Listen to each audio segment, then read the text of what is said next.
Assalamualaikum guys, today our topic is anti-anginal drug.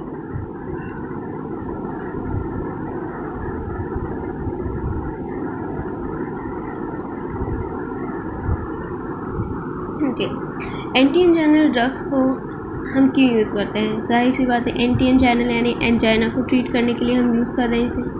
अब angina क्या है? एंजाइना एक कंडीशन होती है which is characterise by a sudden severe pressing chest pain. ये रेडिएट होता है टूवर्ड्स द नेक, जाज एंड आर्म्स। ठीक है, तो एंजाइना में क्या फील होता है कि एक अचानक से बहुत तेज़ प्रेसिंग चेस्ट पेन फील होता है। ये नेक की तरफ, जास की तरफ, आर्म की तरफ जो है रेडिएट होता है, और मे भी रेडिएट ना हो मगर चेस्ट पेन हो। ओके, अब एंजाइना होता किस वजह से? इसका काज क्या है? इसका काज ये है कि ऑक्सीजन की जो डिमांड है वो इक्वल ना हो ऑक्सीजन की सप्लाई से।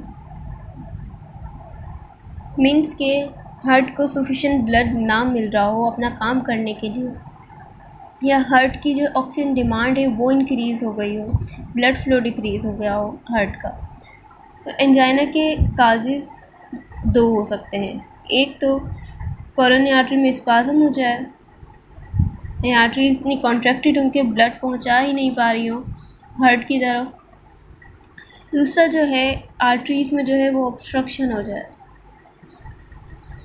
थ्रोम्बोसिस की वजह से, आर्थरोस्क्लेरोसिस की वजह से।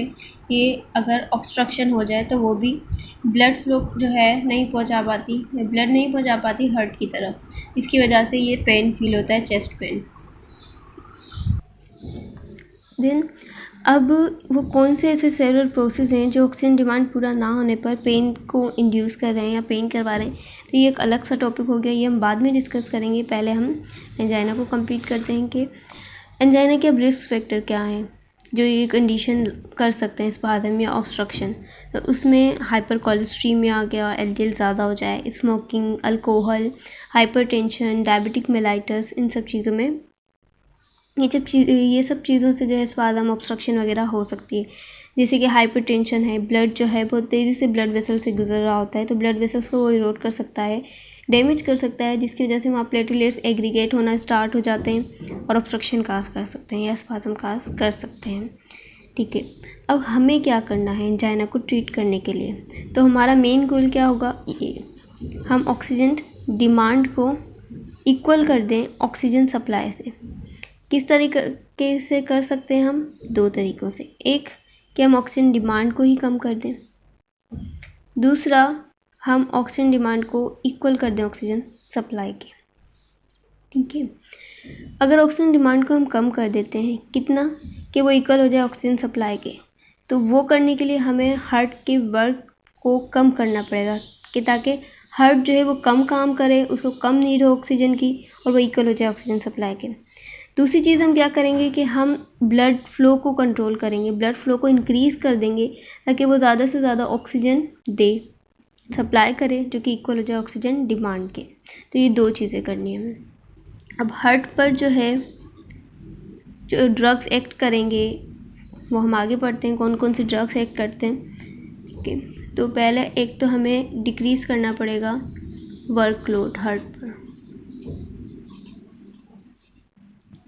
ताकि ऑक्सीजन डिमांड डिक्रीज़ हो और वो इक्वल हो जाए ऑक्सीजन सप्लाई के। दूसरा हमें क्या करना पड़ेगा? हम इन्हेंस कर देंगे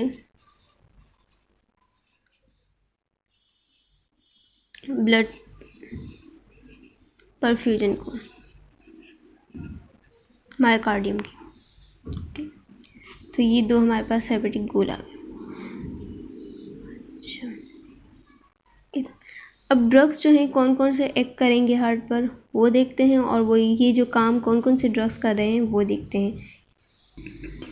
ठीक है, अब एंटी एंजाइनल ड्रग को समझने के लिए या याद करने के लिए एक पिक्चर शो की हुई है। इसमें हमने एक एंजल को शो किया है।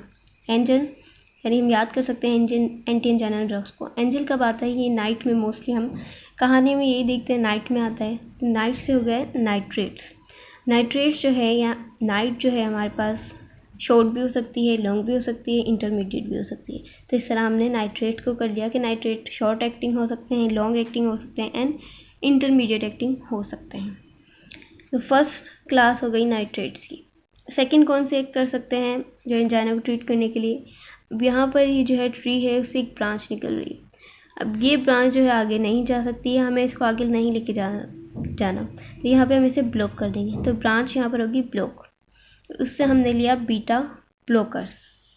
सेकेंड क्लास हो गई। थर्ड में क्या है, यहाँ पर एक डॉग को शो किया गया है। तो ये कैसा बना है? अच्छा, डॉग जो है उसे ये बोन चाहिए जिसमें कैल्शियम है, लेकिन वो ये नहीं ले सकता, यहाँ से ये ब्लॉक है। यहाँ पर कैल्शियम ब्लॉक हो गया, सो कैल्शियम चैनल्स ब्लॉकर्स। ये हमारे पास हो गई थर्ड क्लास। फोर्थ में हम आ जाते हैं कि ट्री के नीचे यहाँ पर जो है ये पोटैटोज़ हैं, ठीक है, अंदर है इस ज़मीन के, इन्हें हमें कट करना है, ओपन करना है, निकालना है पोटैटोज़ को। ये पोटाशियम चैनल्स ओपनर्स, ओपन करना है पोटाशियम चैनल ओपनर्स। 4 हो गई। 5 क्या है? साल्ट। साल्ट में होता है सोडियम। पोटैटोज से हमें साल्ट खाना है, लेकिन साल्ट भी यहाँ पर ब्लॉक है, ठीक है। पोटैटोज़ को साल्ट से लगा कर खाना है, लेकिन साल्ट यहाँ पर हमारे पास ब्लॉक है, तो यहाँ पर साल्ट में सोडियम होता है, तो सोडियम चैनल्स ब्लॉक। ये हो गई 5। तो इन ड्रग्स को हम एंजाइना के लिए यूज़ कर सकते हैं 5 क्लासेस। अब इन ड्रग्स को फर्दर डिस्कस करने से पहले हम ये देख लेते हैं कि एंजाइना की कितनी टाइप्स हैं, किस किस तरह के एंजाइना होते हैं। तो एंजाइना की जो है हमारे पास 3 टाइप्स हो जाती हैं। 3 टाइप्स के एंजाइना हो सकते हैं। नंबर 1, उसे नाम देते हैं हम स्टेबल एंजाइना। इसके और भी दूसरे नाम हैं। एफर्ट इंड्यूस एंजाइना भी हम इसे कह सकते हैं। Effort induce angina, okay. Classical angina भी कहते हैं, टिपिकल एंजाइना भी कहते हैं, या आर्थरोस्क्लेरोसिस एंजाइना भी इसे हम कह सकते हैं।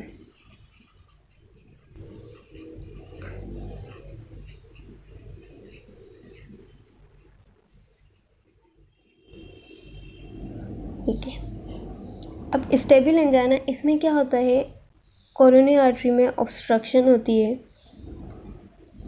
आर्थ्रोमा वगैरह की वजह से ओक्लूड हो जाए, वो आर्थरोस्क्लेरोसिस हो जाए, क्योंकि आर्थरोस्क्लेरोसिस की वजह से हो रहा है, जिसकी वजह से ब्लड जो है वो लेस अमाउंट में जो है हार्ट की तरफ जा रहा हो, यानी कि ऑक्सीजन डिमांड पूरी ना हो रही हो, लेस ब्लड जा रहा हो, उसे हम स्टेबल एंजाइना कहते हैं। ये कब होता है? अच्छा, इसमें जो है ऑक्सीजन डिमांड पूरी नहीं हो रही होती, लेकिन कब पूरी नहीं हो रही होती? जब हार्ट को ज़्यादा ज़रूरत होती है, यानी एफ़र्ट जब हार्ट करता है एक्सरसाइज वगैरह में, इमोशनल स्ट्रेस में, अदर ऐसी फ़िज़िकल एक्टिविटीज़ में जिसमें हार्ट की ऑक्सीजन डिमांड इंक्रीज़ हो जाए और इतना ब्लड उसके पास नहीं आ रहा हो कि वो अपनी ऑक्सीजन डिमांड को इक्वल कर सके ऑक्सीजन सप्लाई के, तो उससे स्टेबल एंजाइना या एफर्ट इंड्यूस एंजाइना हो सकता है। यानी जब फिज़िकल एक्टिविटी हो रही हो और उस वक्त ये पेन फील हो, तो उसे हम स्टेबल या एफर्ट इंड्यूस एंजाइना कह सकते हैं। यानी नॉर्मल रेस्ट कंडीशन में तो ऑक्सीजन डिमांड पूरी हो रही है, यानी हार्ट वैसे ही रेस्ट कंडीशन में इतनी फिज़िकल एक्टिविटी होती नहीं है, हार्ट को कम ऑक्सीजन की ज़रूरत होती है, तो वो तो नीड पूरी हो रही है। लेकिन जब फिज़िकल एक्टिविटी वो कर रहा है और उससे ज़्यादा ऑक्सीजन डिमांड है, ऑक्सीजन चाहिए, तब नीड पूरी ना हो और पेन फील हो, तो उसे हम स्टेबल एंजाइना कहते हैं। अच्छा, इसे हम टिपिकल एंजाइना पेक्टोरिस भी कहते हैं। इसे हम ट्रीट कर सकते हैं। स्टेबल एंजाइना को सिंपली हम ट्रीट कर सकते हैं रेस्ट से और नाइट्रोग्लाइसिन यूज़ करते हैं। नाइट्रोग्लाइसिन क्या करेगा? वेसल्स को डायलेट कर देगा जो हार्ट की तरफ ब्लड लेकर जा रहे हैं, और इजीली जो है ब्लड सप्लाई हो जाएगा। हार्ट जो है जितनी डिमांड है ऑक्सीजन की, उतना डिमांड पूरी हो जाएगी नाइट्रोग्लाइसिन से और रेस्ट से। ठीक। दूसरा, रेस्ट से क्या होगा कि ऑक्सीजन की डिमांड ही कम हो जाएगी, फिज़िकल एक्टिविटी हो ही नहीं रही, हार्ट को ज़रूरत ही नहीं है, तो वो वैसे ही पूरी हो जाएगी नॉर्मल कंडीशन में। दूसरी हमारे पास जो टाइप आ जाती है उसे हम वेरिएंट एंजाइना, वेज़ोस्पास्टिक और रेस्ट एंजाइना कहते हैं। वेज़ोस्पास्टिक और रेस्ट एंजाइना वेरिएंट एंजाइना भी इसे कहते हैं हम।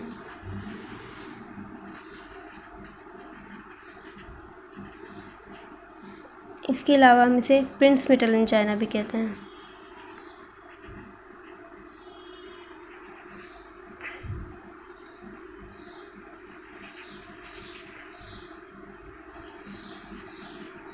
इसके डिफरेंट नाम होते हैं, vasospastic angina, rest angina, variant angina and Prinzmetal angina.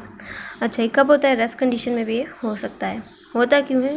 वेज़ोस्पाज़म की वजह से होता है, ठीक है, जिसकी वजह से ब्लड सही नहीं पहुंच पा रहा होता हार्ट की तरफ।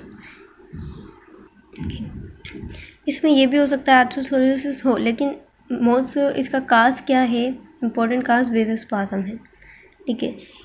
ये अनरिलेटेड होता है किसी फिजिकल एक्टिविटी, ब्लड प्रेशर, इन सब चीज़ों से इसका कोई ताल्लुक नहीं है, ठीक है। स्पाज़म हो जाए जस्ट आर्टरीज में।